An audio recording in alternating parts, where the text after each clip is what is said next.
এখান থেকে পালিয়ে গিয়ে ভারতে অবস্থান, সেখান থেকে বাংলাদেশের যে বিজয় হয়েছে জনগণের, সেই বিজয়কে নস্যাৎ করার জন্য আবার চক্রান্ত শুরু করেছে। নির্বাচন নিয়ে আমরা কোনো কথা বলিনি, কারণ আমরা বলেছি যে, আগেও বলেছি, আপনাদেরকে জানেন যে একটা নির্দিষ্ট সময় লাগবেই এই আপনার নির্বাচনের জন্য উপযুক্ত পরিবেশ তৈরি করতে। আমরা তাদেরকে সেই সময়টি অবশ্যই দিয়েছি এবং আমরা তাদের সব বিষয়গুলোতে সমর্থন দিচ্ছি। আমরা দেশের বর্তমান পরিস্থিতিতে কি করা যায় সেই বিষয়ে আমাদের মতামত দিয়েছি। তারা আমাদের সঙ্গে শেয়ার করেছেন যারা কী করেছেন, কী করতে যাচ্ছেন।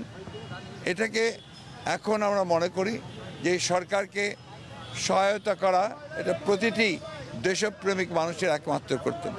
আমরা একটা কথা খুব স্পষ্ট করে বলেছি, এখানে এই যে তথাকথিত আপনার মাইনরিটির ওপরে অত্যাচার নির্যাতনের যে একটা গল্প ফাঁদা হয়েছে, সেই গল্পটা পুরোপুরিভাবে উদ্দেশ্যমূলক এবং বাংলাদেশকে মেলাইন করা, এই সরকারকে মেলাইন করা, ছাত্র জনতার আন্দোলনকে একেবারে নস্যাৎ করে দেওয়ার আরেকটি চক্রান্ত।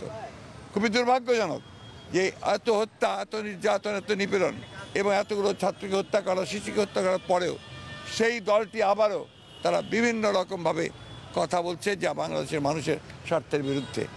আমরা মনে করি যে এই সরকারের এই বিষয়ে পদক্ষেপ নেওয়া দরকার।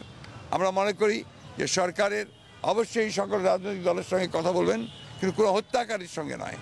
যারা ছাত্রদের হত্যা করেছে, যারা শিশুদের হত্যা করেছে, যারা রাজনৈতিক নেতাদেরকে হত্যা করেছে, তাদের বিরুদ্ধে জনগণ আছে এবং এই ব্যাপারে তাদেরকে সর্বাত্মক কোনো ব্যবস্থা নিতে গেলে সরকারকে আমরা অবশ্যই সহযোগিতা করব।